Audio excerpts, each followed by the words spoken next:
ये भी कौन से प्रकार की, ये कौन से प्रकार की है, तो इसे क्या कहते हैं, फ्लेज्ड। क्या कहते हैं, ये भी आपकी स्पेड, सॉरी, तो ये स्पेड है और ये क्या है, फ्लेज्ड स्पेड। ये कौन सी है, ये ऐसे मुड़ी हुई है, तो यहाँ पे जैसे ये रख दिया, ये अब इसको खींचूंगा तो ये बाहर नहीं निकलेगी, तो यहाँ पे ये फ्लेज्ड स्पेड है और इसके बीच में क्या आती है, केबल। तो यहाँ पे इनको दोनों को तरीके से बीच दिया जाए। यहाँ पे ये आपके अलग अलग mm के होल होते हैं, तो जो भी mm की केबल होती है वो इसके अंदर दो और यहाँ से दबा दो, तो वो तरीके से क्या हो जाती है कि जो लग होती है वो वायर के अंदर फंस जाती है। तो यहाँ से ये आपका क्रिम्पिंग वायर होता है। ये जोड़ बोलो कौन सा जोड़ है, कौन सा जोड़ है, अरे एंट्रा है ना, तो ये एंट्रा हुआ जोड़। एंट्रे हुए जोड़ का दूसरा नाम क्या है, ट्विस्ट जोड़। कौन सा नाम है, ट्विस्ट जोड़। इसका तीसरा नाम क्या है, पिगटेल। कौन सा है, नेक्स्ट नाम कौन सा है, red tell. Pigtail and red tell कहाँ प्रयोग करते हैं, तो सिरों पर जो लाइन होती है तो इंसुलेटर के ऊपर इसका प्रयोग किया जाता है। ये कौन सा जोड़ है, ये अपन कहते हैं ये आपका सीधा जोड़ है यानी मैरिड जोड़, और इसी को गठबंधन या वैवाहिक जोड़ अपन कहते हैं। जल्दबाजी में विवादित जोड़ मत कह देना, ये वैवाहिक जोड़ होता है। इसका उपयोग अपन सीधी लाइनों में करते हैं। ये कौन सा जोड़ है, सबसे पहले ऐसे रखेंगे, फिर लपेटेंगे और फिर पूर्णतः लपेट देंगे। तो ये आपका कौन सा जोड़ होगा, टी जोड़ होता है। यहाँ पे अपन बात करते हैं इस जोड़ की, तो यहाँ पे सीधा चालक होता है, तो ये सीधा जाता है, यहाँ से यो मोड़ करके अलग ले जाते हैं और तीसरे तार की सहायता से यो लपेट देते हैं। तो ये जोड़ कौन सा होगा आपका, तो ये होता है आपका ब्रिटानिया टी जोड़। कौन सा जोड़ होगा ये, ब्रिटानिया टी जोड़। इसमें जो तीसरी तार होता है, तीसरा तार, तो ये कितना मोटा होता है, तो ये जो चालक होता है इसका 1/3 भाग होता है, 1/3 भाग होता है। यहाँ पर बात करते हैं ये, तो ये कौन सा जोड़ होता है, सबसे पहले तो एक चालक को यो घुमा देंगे, फिर दोनों को घुमा करके समांतर में रख देते हैं, तीसरे तार की सहायता से इनको लपेट दिया जाता है और लास्ट में ये जोड़ तैयार हो जाता है। तो इसे ब्रिटानिया जोड़ कहते हैं। और अभी जो गया था वो ब्रिटानिया टी जोड़ था, और ये है आपका ब्रिटानिया जोड़। ये जो होता है ये होता है आपका वेस्टर्न यूनियन जोड़। कौन सा जोड़ है, वेस्टर्न यूनियन जोड़ यानी पश्चिमी संगांठ। तो ये अधिक खिंचाव को सहन करने के लिए इस जोड़ का अपन क्या करते हैं, प्रयोग अपन करते हैं।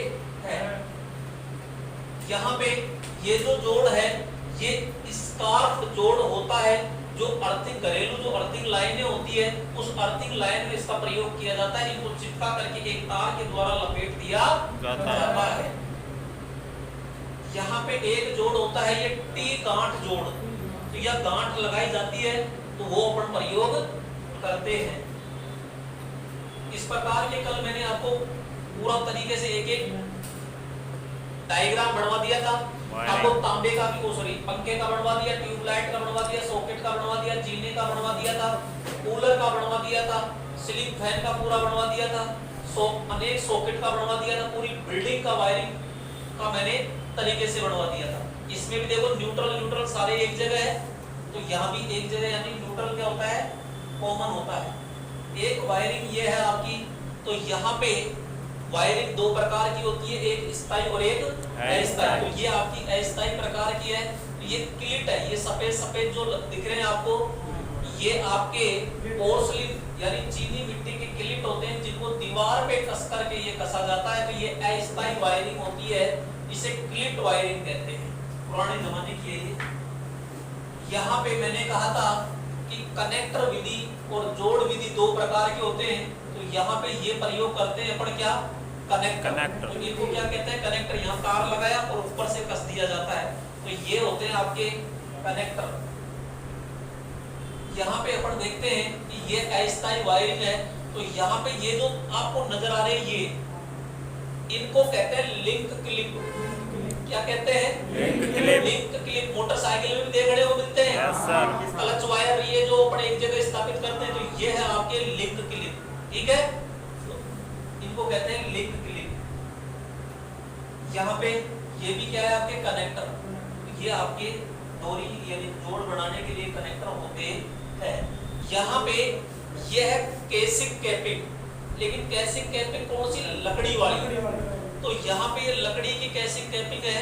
और ये जो बोलो आपका स्विच है, ये कौन से प्रकार का है? टम्बलर। Tumbler switch. कौन सा स्विच है? टम्बलर स्विच होता है। ये केसिंग और कैपिंग है पीवीसी वाली। ये तो जानते होंगे सब। ये और भी नहीं जानते तो ये देखो, तो ये देख लिया होगा। तो यहाँ पे छोटी और बड़ी दो प्रकार की आती है। ये देखो लॉक होता है, ये भाग तो कहलाता है कैपिंग और ये होता है केसिंग। तो ये दीवार पे कसकर इसमें डोरी डाल के ऊपर से इसको फिट कर देते हैं। थोड़ा सा लगा के जोड़ दो, अपने आप चल जाता है। ये 20 mm है ऊंचाई, ये 20 mm होती है। और ये एक की तो होती है 35 और एक की होती है 50। तो दो साइज में आते हैं, छोटे और बड़े। ये आपके केसिंग कैपिंग के सारे सामान हैं। तो ये केसिंग कैपिंग इस तरह से मकानों के अंदर की जाती है। ये बोर्ड लगा दिया और इस तरीके से ये केसिंग कैपिंग की जाती है। तो दीवार पे ज्यादा जगह भी है नहीं रहती है। यहाँ पे अपन देखते हैं, तो ये जो है ये बैटन वायरिंग है।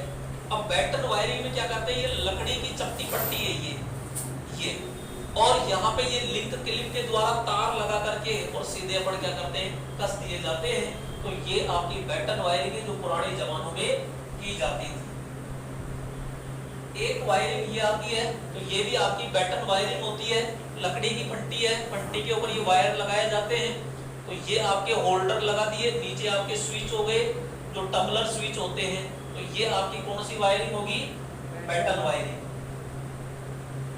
ये जो वायरिंग होती है तो ये लगभग आपकी बैटन वायरिंग के समान ही है, लेकिन इसमें तार बोलो चमक रहे हैं कि नहीं चमक रहे? Yes sir. चमक रहे हैं तो क्योंकि इनमें तार पे शीशे की परत चढ़ी हुई है, यानी पीवीसी के ऊपर शीशे की पॉलिश चढ़ी हुई है, इसलिए इसे लेड शिफ्टेड वायरिंग के नाम से जाना जाता है।